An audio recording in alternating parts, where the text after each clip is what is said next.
Alright guys, just to review the vocab real quick. The first word is cabinet. Remember, the president is the leader of our country. He's the face of our country, but he can't do everything.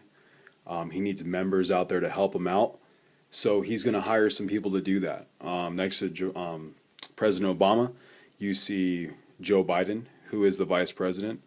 Next to Joe Biden, you see Hillary Clinton, who's the Secretary of State. Each one of these individuals has a certain job. They can run education, they can do Department of Treasury for the economics. They can also do Department of Education. And you can also give the rules on how we should be able to do our education. But President Obama assigns these jobs to people because he can't do everything on his own. So that's why he has cabinet members who help him advise the country, help him run the country to get a better idea what's going on. The next one is national debt. Remember, our country is still in debt from the war. We're trying to pick ourselves up. We were not able to collect money because the Articles of Confederation did not allow us to collect taxes. So we have a national debt still. The national debt is the amount the nation government owes. And just, debt is when you don't have money. So we kind of know about that today. And just giving you a little insight on that one.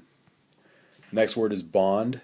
A bond is a piece of paper promising to repay the money in a certain length of time. Sometimes this is with interest. Let's say I borrow $100 from someone. I give them a paper, kind of like an IOU, except in this case we call it a bond. And sometimes there'll be interest involved. So not only do I pay them that $100, but I pay them the interest on top of that, extra money on top. The next one is speculator. These are people who take a risk with their money in order to make a profit. They're kind of like gamblers. When you go to Vegas and you're taking a chance with your money, you're a speculator. So these are people who are out there trying to make a profit with their money during this time in history.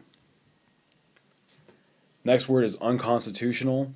Anything that breaks the Constitution, anything that goes against the Constitution, breaking a law, such as murder, stealing, those are all unconstitutional. They all go against the Constitution. The next word is tariff. It's a tax on imported goods. Anything coming into the United States will get a tariff. Let's say that Toyota, let's say they come from Japan. What that means is when Toyota is coming into the United States, there's a tax on that. That's why typically you see Toyota is more expensive than American-made products like Ford. Ford trucks are typically cheaper because they're made here, opposed to trucks like or cars like Toyota that are made outside of the United States. They cost a lot more money. So a tariff, again, is a tax on all imported goods. Next word is neutrality. This one's pretty simple. We had the word neutral before, but this is when you do not choose a side in an argument. You stay in the middle. Implied powers, these are powers suggested but are not listed in the Constitution. If you think about Amendments 9 and 10, they say that there's more powers in the Constitution than are listed. For instance, there's more power for the people. It doesn't say in the Constitution you have the right to go to college, but we know you can. That's your right. And that is covered in the Ninth Amendment. For instance, if you look at the picture of this woman, you can tell that she's mad. She's not saying anything, but you can tell by her face that she's implying that she's mad. So implied powers, they're not necessarily written word for word in the Constitution, but they're implied.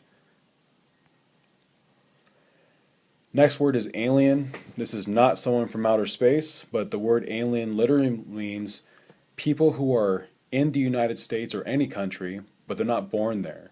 So, for instance, my grandmother was an alien. She was not born in the United States, but she came here, but she was not a citizen. So aliens are people who are born from another country and they come to a home country like the United States and they stay here.